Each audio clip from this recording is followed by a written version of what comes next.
नमस्कार बच्चों, कैसे हो आप सब। तो उम्मीद करता हूँ कि आप सब अच्छे होंगे और आपकी पढ़ाई बहुत अच्छी चल रही होगी। तो चलिए शुरू करते हैं आज की वर्कशीट। और आज की वर्कशीट है कक्षा 7 के सामाजिक विज्ञान की वर्कशीट नंबर 21। आज हम लोग मुगल के बारे में जानेंगे। तो मुगल क्या है, क्या आप जानते हैं? आपने अकबर का नाम सुना होगा, आपने हुमायूं का नाम सुना होगा, बाबर का नाम सुना होगा, शाहजहां का नाम सुना होगा। ये सभी राजा मुगल वंश के थे। और वंश आप जानते हैं, एक ही परिवार के सदस्य, एक ही परिवार की जो पीढ़ी आगे चलती जाती है तो हम लोग वंश बोलते हैं। तो इस तरह से मुगल वंश, आज हम लोग मुगल वंश के बारे में जानेंगे, मुगल शासकों के बारे में जानेंगे। यहाँ सबसे पहले एक क्रियाकलाप है, वह है क्रियाकलाप 1 कि नीचे दिए संकेतों के आधारों के मतलब इस आधार पर चित्र को पहचानिए एवं स्मारक के विषय में कुछ पंक्तियां लिखिए। तो यहाँ देखिए, यहाँ जो चित्र दिया गया है इस चित्र को आप पहचानिए और इसको पहचानने के लिए कुछ आधार भी दिया गया है कि दिल्ली में अवस्थित है, शाहजहां द्वारा बनवाया गया। इसकी प्राचीर से प्रत्येक वर्ष प्रधानमंत्री स्वतंत्रता दिवस पर भाषण देते हैं। तो मुझे नहीं लगता कि इस चीज को आपने नहीं देखा होगा, मुझे लगता है कि सारे बच्चों ने इसे देखा होगा और सभी जानते होंगे। यह है हमारा लाल किला। लाल किला हमारे देश का शान भी है, क्योंकि स्वतंत्रता दिवस के दिन हमारे प्रधानमंत्री इसी किले के प्राचीर से हमारे राष्ट्रीय ध्वज तिरंगा को फहराते हैं। और इसको बनाने का श्रेय किसको है? तो शाहजहां ने बनवाया था। शाहजहां कौन था? शाहजहां मुगल वंश का एक शासक था जिसने की बनवाया था। और मुगल वंश समाप्त होने के बाद जब राजवंश खत्म हुआ, अंग्रेज हमारे यहाँ से चले गए, तो उसके बाद इस महल का उपयोग, लाल किला का उपयोग हमारे देश में ऐतिहासिक और राष्ट्रीय विरासत के रूप में किया जाने लगा। और यहाँ से हर वर्ष इसकी प्राचीर से प्रधानमंत्री राष्ट्रीय ध्वज फहराते हैं, झंडोत्तोलन करते हैं। अब है मुगलों के बारे में, पारिवारिक विरासत के बारे में हम लोग जानेंगे। और आप जानते हैं कि परिवार कैसे बनता है। तो मुगलों के जो वंश की शुरुआत हुई थी तो उनकी माता चंगेज खां के वंशज से थी और उनके पिता तैमूर के वंशज से थे, और दोनों की शादी हुई और इसके बाद जो वंश चला उस वंश को मुगल वंश कहा जाता है। तो यहाँ दो बात आ रही है कि अब इनको चंगेज खान का वंशज कहा जाए या तैमूर के वंशज कहा जाए। माता की ओर से मुगल, वे चीन और मध्य एशिया के मंगोल शासक चंगेज खान, जिसकी मृत्यु 1227 में हुई, उसके उत्तराधिकारी थे। मतलब कि इनकी माता मंगोल शासक से थी और मंगोल वंश से थी। हालांकि मंगोलियाई लोग काफी इनके विषय में शिकायतें आती रहती हैं कि ये कत्ल करते थे और लोगों को मारा करते थे, काफी क्रूर शासक होते थे मंगोल के शासक।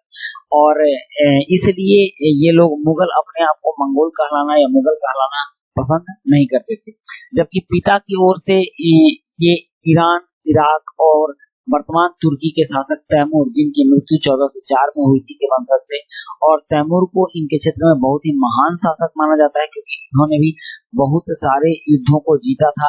हालांकि 1398 में इन्होंने भारत पर भी आक्रमण किया था और भारत में भी दिल्ली पर आक्रमण करके दिल्ली को जीता था।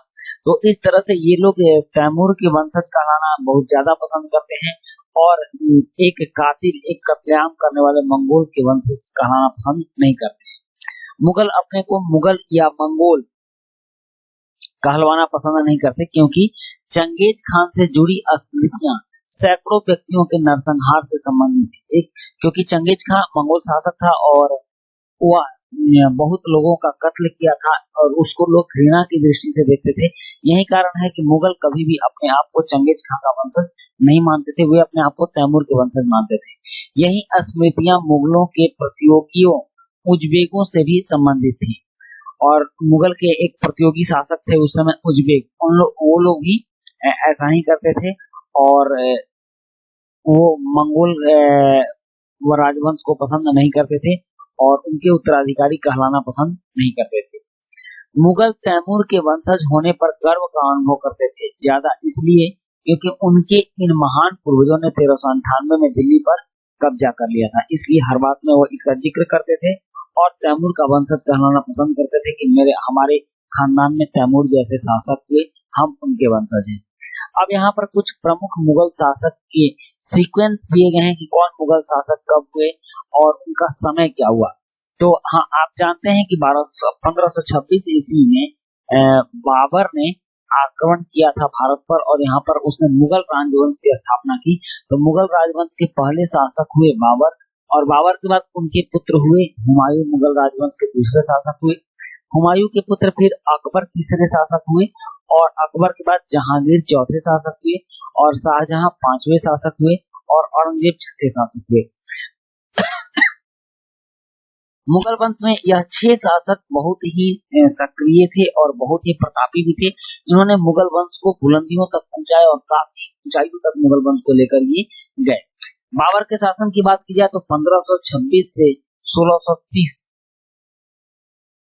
तक लगभग इन्होंने शासन का बहुत लंबे समय तक शासन किया था। इन्होंने 1690 ये शायद 1590 है, मैं आपको एग्जैक्ट बता रहा हूँ। हाँ, बाबर का समय काल 1526 से 1530 ईस्वी तक था, और हुमायूं का 1530 से 1555 ईस्वी तक हुमायूं का शासन काल था। बीच में एक बार गैप भी हुआ था जिसमें शेरशाह आ गया था 1540 के बाद, और उसके बाद अकबर का शासन आया 1556 से। 1556 से अकबर ने 1605 ईस्वी तक शासन किया था। यह काफी लंबे दिनों तक शासन किया था और अकबर लोकप्रिय मुगल बादशाह भी था। और उसके बाद जहांगीर का साम्राज्य आया, और जहांगीर 1605 से 1627 ईस्वी तक शासन किया। 1605 से 1627 ईस्वी तक जहांगीर का शासन आया, और 1627 से शाहजहां आया, और इसने 1658 ईस्वी तक शासन किया। और उसके बाद औरंगजेब आया जिसने 1658 ईस्वी से लेकर 1707 ईस्वी तक शासन किया। और इसके बाद और उतने प्रतापी राजा नहीं हुए जो कि इन राजाओं ने जितना मुगल वंश को बढ़ाया था उसको संभाल कर रख सके। इसके बाद धीरे धीरे मुगल वंश में कमजोर शासक होने लगे और मुगल वंश का पतन होना शुरू हो गया, जो कि 1857 आते आते मुगल वंश समाप्त हो गया। तो 1526 से चला हुआ मुगल वंश 1857 तक लगभग मान के चलिए कि 300 वर्ष से ज्यादा समय तक मुगलों ने यहाँ शासन किया।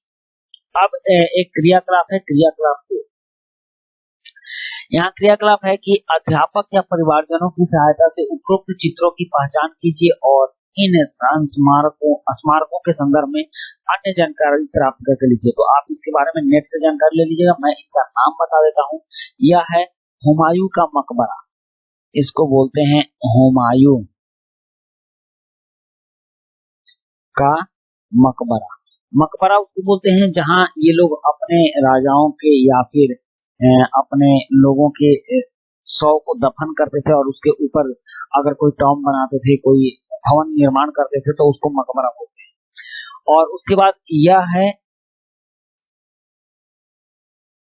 जामा मस्जिद, आप इसको पहचानते होइएगा, यह जामा मस्जिद है। मस्जिद आप जानते हैं कि जहां नमाज पढ़ी जाती है, जहां उनके अल्लाह की इबादत की जाती है, उसको जामा मस्जिद बोलते हैं।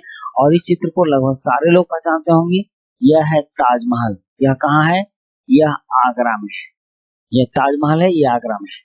और यह है बुलंद दरवाजा, बुलंद दरवाजे को अकबर ने बनवाया था, बुलंद दरवाजा, समझ गए?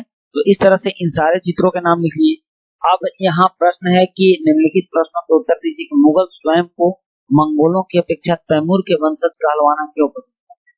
तो चलिए अब मैं इस प्रश्न का उत्तर आपको दिखाता हूँ।